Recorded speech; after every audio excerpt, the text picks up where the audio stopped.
Movie का नाम है वन मिस्ड कॉल 2008। इस कहानी में लोगों को उनके फोन पर कॉल आती है। जैसे लोग फोन उठाते हैं तो उन्हें एक वॉइस मैसेज मिलता है जिसमें उनकी अपनी ही आवाज होती है और ये कॉल मौजूदा वक्त की नहीं बल्कि फ्यूचर आने वाले टाइम की होती है, जिसमें 1 दिन 2 दिन 3 दिन का टाइम शामिल है। फिर वो टाइम आते ही उस इंसान की मौत हो जाती है। तो शुरुआत होती है एक जलते हुए हॉस्पिटल को दिखाने से, जहाँ फायर फाइटर्स आग बुझा रही थी और उन्होंने एक बच्चे की जान भी बचा ली थी। वो बच्चे से पूछने लगी क्या तुम्हारी मॉम भी अंदर थी, पर बच्ची कोई जवाब नहीं देती। आगे हम एक लड़की शैली को देखते हैं जो अपने घर की छोटी सी तालाब के पास बैठी थी। अचानक उसे पानी में से आवाज आने लगी। जैसे ही उसने पास जाकर देखा, पानी के अंदर से एक हाथ बाहर आकर उसका मुंह पकड़ लेता है, खींचकर उसी तालाब के अंदर ले जाता है, जिसके फौरन बाद पानी की सतह पर एक कैडी निकल कर आती है जो बच्चे खाते हैं। और तभी वो हाथ शैली की बिल्ली को भी गले से पकड़कर पानी में डुबोकर मार देता है। कहानी अब कुछ दिन आगे गई। हम कुछ स्टूडेंट्स को देखते हैं जो पार्टी कर रहे थे। पार्टी में एक लड़की थी बेथ, उससे मिलने उसकी दोस्त आई। ये दोनों कमरे में जाकर शैली की मौत के बारे में बातें करने लगते हैं, क्योंकि ये सारे स्टूडेंट्स आपस में दोस्त थे। इनकी बातों के दौरान ही बेथ की दोस्त के मोबाइल पर कॉल आई, लेकिन हैरत ये कॉल शैली के नंबर से आ रही थी और जो रिंगटोन थी इन्हें कॉल की बेल वो भी अलग ही थी जो एक लोरी थी। जैसी वो कॉल उठाती है तो एक वॉइस मैसेज था जिसपे सुनने पर बेथ की इसी दोस्त की अपनी ही आवाज थी जिसमें वो चिल्ला रही थी। उन्हें कुछ भी समझ नहीं आती कि ये क्या है। हैरान परेशान थी वो। अब एक डिटेक्टिव पुलिस ऑफिसर को मुर्दा घर बुलाया जाता है एक लाश की पहचान करने के लिए, जो लाश थी डिटेक्टिव की बहन की, जिसकी मुँह से एक कैंडी निकलती है। अब यहाँ ध्यान करने वाली बात ये है कि मरते हुए शैली के मुँह से भी कैंडी निकली थी, जिसका मतलब था कि जरूर इन मौतों का आपस में कोई ताल्लुक है। तो इसे आप याद रखिएगा। 2 दिन के बाद हम बेथ और उसकी दोस्त को कॉलेज में देखते हैं। क्लास में जब वो थी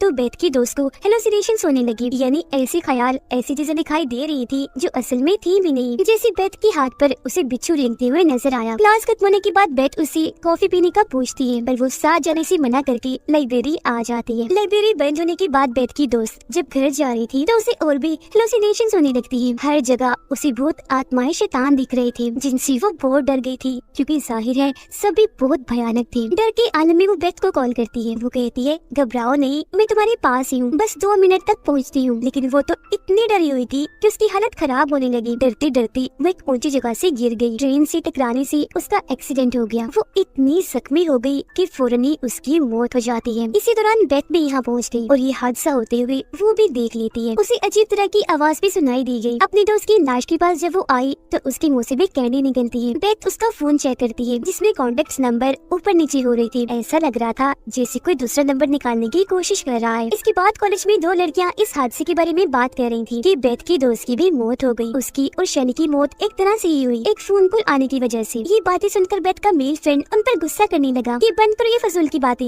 ऐसा कुछ नहीं है, ये सारी चीजें मन गढ़ंत है, बकवास है। बेथ भी यहाँ आ गई, कहती है कि नहीं ये गलत नहीं है, बिल्कुल ऐसा ही है और उनकी मौत फोन कॉल की वजह से ही हुई। फौरन ही बात बेथ की मेल फ्रेंड को भी हेलुसिनेशंस होने लगी और उसे भी बिच्छू नजर आ रही थी। उसे थोड़ा अजीब लगा, इसीलिए वहाँ से वो निकल जाता है। बेथ भी उसके पीछे पीछे आई। तब उसका मेल फ्रेंड बताने लगा कि मेरे पास भी इस तरह की कॉल आई है और उस पर जो टाइम है वो कुछ देर के बाद का है। फौरन ही उसके दोस्त को भी वहाँ एक शैतान दिखा। वो काफी डर गया, वहाँ से जाने लगता है। बेथ उसे आवाज लगाती है क्योंकि वो अपना मोबाइल वहीं भूल कर जा रहा था। मोबाइल लेने जब वो वापस आया तो वो कुछ बोल रहा था जो उस वॉइस मैसेज में था, जिसके फौरन ही बाद यहाँ धमाका हुआ। एक रॉड आकर उसकी आग पार हो जाता है जिससे उसकी भी मौत हो जाती है। यहाँ पर भी बेथ को अजीब तरह की आवाज सुनाई दी, जिसके फौरन ही बाद उसके दोस्त के मुँह से भी कैंडी निकलती है। सारे सूरत हाल को देखते हुए बेथ एक लेडी पुलिस ऑफिसर से मिलती है और उसे बता रही थी कि मेरे 2 दोस्तों की अचानक ही मौत हो गई। मरने से पहले उनके पास कॉल्स आई। मेरे ख्याल से उनकी मौत का कोई न कोई ताल्लुक उन कॉल से है। मरने के बाद उनके मुंह से कैंडीज भी निकली। पुलिस ऑफिसर उसकी बातों को गौर से सुन तो रही थी पर यकीन नहीं करती, लेकिन उनकी ये सारी बातें वो डिटेक्टिव सुन लेता है जिसे हमने शुरुआत में देखा, जिसे मुर्दा घर में बुलाया गया था। वो बेथ को बताता है कि कुछ दिन पहले मेरी बहन की भी मौत बिल्कुल इसी तरह से हुई। शैली जिसकी मौत तालाब में डूबने से हुई, वो और मेरी बहन एक हॉस्पिटल में नर्स थी। पहले मेरी बहन की मौत हुई, फिर 2 दिन के बाद शैली की। मेरी बहन के मुंह से भी लाल रंग की कैंडी निकली थी, इसलिए मैं भी इस बात को मानता हूँ कि जरूर इन फोन कॉल्स, कैंडीज और इन मौतों के बीच कोई ताल्लुक है। वो फिर बेथ को अपना मोबाइल नंबर देते हुए कहता है कि कोई भी मदद चाहिए राब्ता कर लेना, मैं भी इन सब मरने वालों की फोन कॉल्स की डिटेल्स निकाल कर तुम्हें बताऊंगा। बेथ जब घर आई तो देखती है कि उसकी रूममेट यानी जो इस घर में उसके साथ रह रही थी वो काफी डरी हुई थी। बेथ को बताती है कि हमारी मेल फ्रेंड के मोबाइल में मेरा नंबर भी था, हो ना हो अगली कॉल मुझे ही आएगी, लेकिन मैं मरना नहीं चाहती। तब उसे रिलैक्स करने के लिए बेथ अपने और उसके मोबाइल की बैटरीज ही निकाल देती है और बोलती है कि देखो मैंने बैटरीज निकाल दी, अब रिलैक्स हो जाओ, हमें कोई कॉल नहीं आएगी। लेकिन रात को जब ये दोनों लड़कियां सो रही थी तो रिंगटोन होती है और ये रिंगटोन भी लो रही थी जो बेथ की रूममेट के मोबाइल पर आ रही थी। हालांकि उसके मोबाइल में बैटरी नहीं थी लेकिन फिर भी उसे कॉल आ रही थी। ये कॉल 2 दिन के बाद के टाइम की थी जो देखकर रूममेट काफी डर गई क्योंकि जो वॉइस मैसेज था उसमें रूममेट के चिल्लाने की आवाज थी। रात तो ऐसी गुजर गई पर सुबह होते ही ये लड़कियां उसका मोबाइल ही तोड़ देती है। रूममेट से मिलने फिर एक आदमी आया जो एक लाइव टीवी शो का मालिक था। उसे पता चला कि अगली कॉल रूममेट के पास आई थी, इसीलिए वो अपने टीवी शो में उसको लाना चाहता था ताकि उसकी मरने के टाइम जो कुछ भी रूममेट के साथ हो रहा हो वो सब ये टीवी शो का मालिक लाइव दिखा सके और रूममेट की जान भी जब वो बचा ले तो ये चीज भी हर कोई देख ले। लेकिन बेथ उसे ऐसा करने से मना कर देती है और रूममेट को लेकर वापस घर आ जाती है। रूममेट का कहना था कि हमें उस आदमी की बात मान लेनी चाहिए, क्या पता वो हमारी मदद ही कर दे, लेकिन फिर भी बेथ ने उसे मना कर दिया। अगली सुबह रूममेट वहाँ नहीं थी, वो जा चुकी थी। जाते हुए उसने बेथ के लिए एक नोट छोड़ा था कि मैं अपने मॉम डैड के पास जा रही हूँ। फिर डिटेक्टिव बेथ के पास आकर बताता है कि मैंने सारे फोन कॉल रिकॉर्ड्स निकाल लिए हैं जिससे मुझे पता चला है कि हर मरने वाले को उससे पहले मरने वाले ने फोन किया था। जैसे मेरी बहन ने शैली को, शैली ने फिर तुम्हारी दोस्त को जिसकी मौत ट्रेन वाले हादसे से हुई, उसने फिर तुम्हारे मेल फ्रेंड को। हैरान करने वाली बात ये थी कि सारी ही कॉल्स उन लोगों के मरने की बात की गई थी उनके नंबर से। वो फिर बताता है कि मेरी बहन को कॉल एक औरत ने की थी जो मरीज थी और अब मैं उसके घर जा रहा हूँ सच्चाई का पता लगवाने, जिस पर बेथ भी उसके साथ चल देती है। उस औरत के घर पहुंचकर डिटेक्टिव छानबीन करने लगता है। उसे यहाँ एक छोटे से कैमरा से रिकॉर्ड की हुई वीडियो की सीडी मिलती है। ये कैमरा बच्चों पर नजर रखने के लिए होता है। वीडियो में इस मरीज औरत की 2 बेटियां थी जिनमें बड़ी बेटी का नाम एनी था। लेकिन ढूंढने के बाद भी डिटेक्टिव को यहाँ वो छोटा कैमरा नहीं मिलता जिससे वीडियो बनाई गई थी। उसे वहाँ एक इनहेलर मिलता है, यानी जो सांस के मरीज इस्तेमाल करते हैं। वो एक पंप की तरह का था जिसे जैसे डिटेक्टिव दबाता है उसमें से एक आवाज आई। जो आवाज सुनकर बेथ काफी डर जाती है। डिटेक्टिव को बताती है कि जब मेरी दोस्त और मेल फ्रेंड की मौत हुई तब वहाँ मैंने यही आवाज सुनी थी, लेकिन जहाँ से आवाज आ रही थी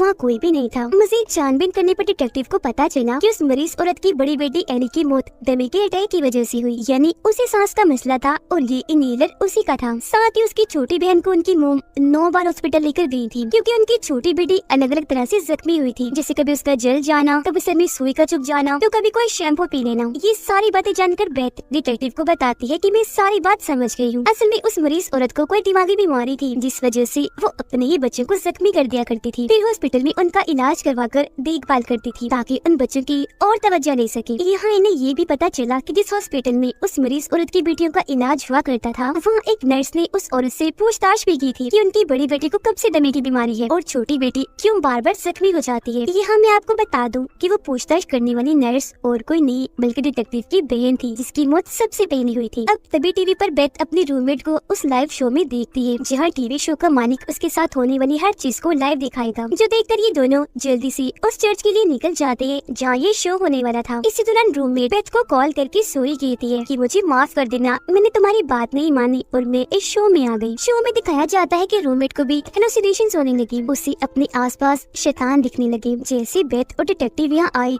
लाइट्स अपने आप ही बंद हो जाती है, जिसके बाद कोई शैतानी ताकत आकर रूममेट पर हमला कर देती है, उसका सांस रोककर जान से मार डालती है। लाइट वापस आ गई। बेथ अपनी रूममेट को मरा हुआ देखती है, उसके मुंह से भी कैंडी निकलती है। तभी बेथ के पास अपने रूममेट की कॉल आती है जिसमें कल रात 7:55 का टाइम था। कॉल उठाने पर वॉइस मैसेज में बेथ की आवाज थी जिसमें वो चिल्ला रही थी, जिसका मतलब अगला मरने का नंबर बेथ का था। इसलिए डिटेक्टिव उसकी हिफाजत करने के लिए उसके साथ उसके घर पर ही रुकता है। अगली सुबह जब हुई तो दोनों ही काफी परेशान थे क्योंकि इनके पास बस शाम 7:55 तक का ही टाइम था बेथ को बचाने के लिए।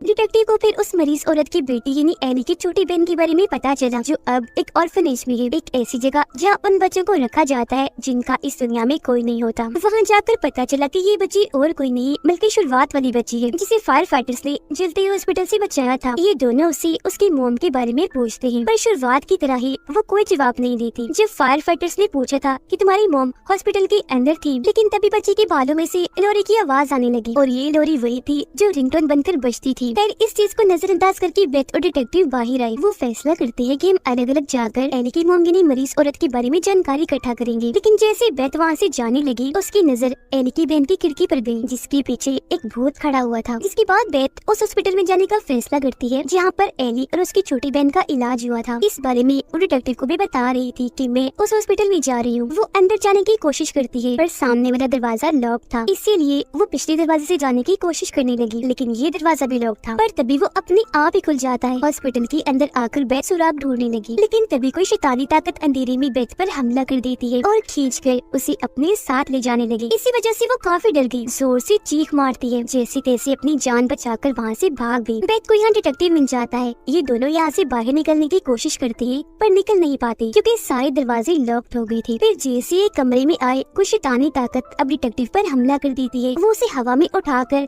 कमरे से बाहर फेंक के मारती है, जिससे डिटेक्टिव को इतनी चोट आई कि वो बेहोश हो गया। कमरे का दरवाजा भी लॉक्ड हो जाता है। बेथ को यहाँ वेंटिलेशन वाला छोटा सा रास्ता दिखता है, जिसके अंदर वो फौरन चली गई यहाँ से बाहर निकलने के लिए। जो वो उस रास्ते में थी तो उसके मोबाइल पर लगातार कॉल आ रही थी। फिर तभी बेथ को यहाँ एक जली हुई लाश दिखती है, जिसकी हालत बहुत खराब थी। उसके हाथ में एक मोबाइल था, जिसके जरिए ही बेथ के फोन पर कॉल जा रही थी। बेथ फौरन उससे फोन छीनकर तोड़ देती है। ऐसा होने से लाश में थोड़ी हलचल हुई। इसे देखकर बेथ वहाँ से भागने लगी। उसके पीछे पीछे लाश भी भागी। पास आती आती वो बेथ के ऊपर ही आ जाती है। वो काफी डर गई। लाश को कहती है, प्लीज डोंट हर्ट मी, यानी मुझे तकलीफ मत देना। बेथ बार बार यही लाइन दोहरा रही थी कि प्लीज डोंट हर्ट मी, जिससे फौरन लाश भी बेथ को कुछ नहीं करती, उल्टा ये कहती है फॉरगिव मी, यानी मुझे माफ कर दो। तभी इधर डिटेक्टिव भी आ गया। देखता है कि 7:55 हो गई है, पर बेथ की जान नहीं गई, वो बच गई। अगले ही पल बहुत सारे पुलिस ऑफिसर्स आ गए उनकी जान बचाने के लिए। बेथ डिटेक्टिव से कहती है कि मुझे यहाँ लाया गया इसलिए नहीं कि मार दिया जाए, बल्कि इसलिए कि मेरी जान बच जाए। उस जली हुई लाश ने मेरी जान बचाई। डिटेक्टिव ऑर्फनेज में जाता है एली की बहन से मिलने के लिए, पर वो सोई हुई थी। डिटेक्टिव को वहाँ बच्ची का भालू मिलता है और उसे पता चला कि वो छोटा कैमरा ही दरअसल ये भालू है। यानी है तो ये कैमरा, बस इसे भालू की शक्ल दी हुई है जो बच्चों पर नजर रखता है। उसमें से सीडी निकालकर डिटेक्टिव वीडियो देखने लगा और उसे पता चला कि इस बच्चे की मोम नहीं बल्कि उसकी बड़ी बहन एली ही उस पर जुल्म करती थी, उसे चोट पहुंचाती थी। हर दिन अलग अलग तरीके से वो अपनी बहन को जख्मी करती थी। ऐसा करने से उसे बहुत मजा आता था। लेकिन एक दिन उनकी मोम ने देख लिया कि एली अपनी छोटी बहन का हाथ काट रही है। एली की इस हरकत पर उसकी मोम को काफी गुस्सा आया। उन्होंने उसे कमरे में बंद कर दिया। छोटी बेटी को वो हॉस्पिटल ले गई। इसी दौरान एली को दमे का अटैक हुआ। वो अपनी मोम को कॉल करने लगी, पर इसी दौरान ही उसकी मौत हो गई। डिटेक्टिव के साथ ये वीडियो एली की छोटी बहन यानी वो बच्ची भी देख रही थी। वो बच्ची से पूछता है कि तुम्हारी बहन तुम पर जुल्म किया करती थी, इस बारे में तुमने अपनी मोम को क्यों नहीं बताया? बच्ची बोली, मुझे जख्मी करने के बाद मेरी बहन मुझे एक कैंडी दिया करती थी, इसीलिए मैंने ये बात मोम से छुपाई। उधर बेथ जब घर में अकेली थी तो उसके पास एली की आत्मा आती है जिसे बेथ नहीं देख पाती। तभी यहाँ डिटेक्टिव आ गया। बेथ को सारी बात बता देता है जो उसने वीडियो में देखी और कहता है कि तुम सही कह रही थी, एली की आत्मा ही सबको मार रही है और उसकी मोम ने ही तुम्हारी जान बचाई जो वो जली हुई लाश थी। उनकी बातों के दौरान ही दरवाजे पर दस्तक हुई। डिटेक्टिव दरवाजे की छेद से देखने लगता है। हालांकि बेथ उसे ऐसा करने से मना भी करती है, पर वो नहीं मानता। अगले ही पल एक चाकू उस छेद से आकर डिटेक्टिव की आंख में घुस जाता है। उसका सर चीरते हुए दिमाग में घुस गया और तभी दरवाजा खोलकर एली की आत्मा अंदर आती है बेथ को मारने के लिए, जो अब पूरी तरह शैतान बन गई थी। लेकिन एक बार फिर एली की मोम यहाँ आकर बेथ की जान बचा लेती है। डिटेक्टिव की हालत इतनी खराब थी